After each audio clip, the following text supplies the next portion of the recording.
Seorang juga ya, wartawan dari Rusia masuk Islam di tahun 90. Bukunya sangat terkenal tuh di Rusia. Dia tulis bagaimana saya masuk Islam.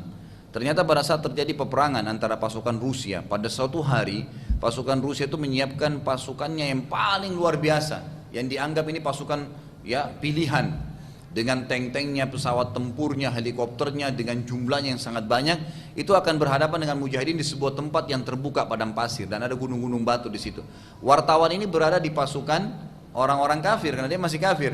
Dia naik ke atas bukit yang tinggi yang kira-kira dia tidak terjangkau, dia lihat dari jauh. Lalu kemudian dia mulai tulislah, peperangan mulai terjadi, mulai detik ini dia tulis informasi terus, gitu kan. Pada saat dia lagi asyik melihat mulai terjadi peperangan, dia bilang tiba-tiba waktu saya angkat kepala saya lihat ke arah pasukan Islam, saya melihat ada banyak sekali pasukan yang datang dari langit. Semua pakai baju putih yang tidak terputus-putus, gitu. Banyak sekali. Dia lihat dengan mata kepalanya, Allah berikan dia lihatnya. Dan pada saat itu tidak tersisa satupun dari pasukan Rusia yang masih hidup. Semua tanknya rusak, semua pesawatnya hancur. Padahal pasukan umat Islam di depannya sedikit, senjatanya biasa sekali. Ada seorang mujahid pernah ditahan oleh orang Rusia. Kisah-kisah nyata, ini tahun-tahun 90-an ya. Pada tahun memang waktu itu fatwa mendunia ulama bahwasanya jihad sedang berkecamuk di Afghanistan. Tahun 90-an, saya tidak bicara yang terakhir-terakhir ini karena masih khilaf di antara ulama, bahkan banyak ulama mengatakan tidak masuk dalam kategori fatwa umum, tapi yang tahun 90 itu berbeda.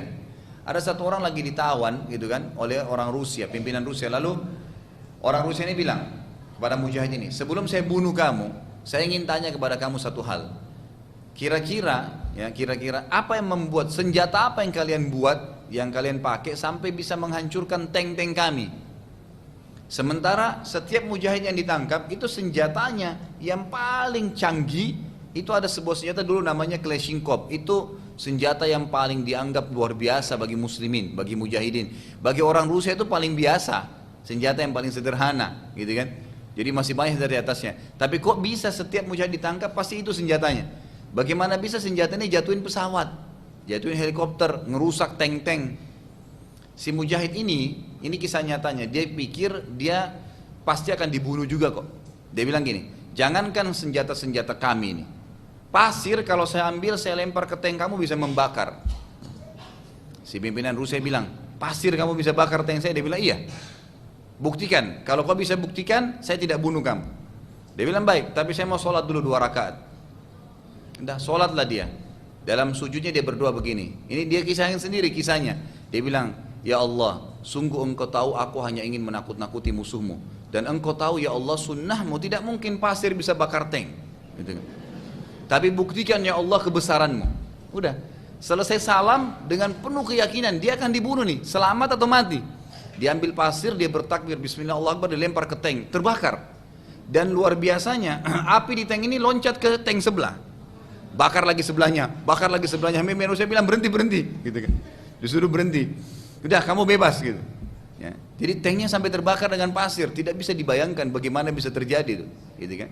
Nggak mungkin. Dan banyak, ada ratusan mungkin ribuan kisah yang seperti ini yang luar biasa. Di medan perang nggak bisa dibayangin gitu, bagaimana Allah Subhanahu Wa Taala berikan ya kemenangannya. Like and comment. Subscribe and share.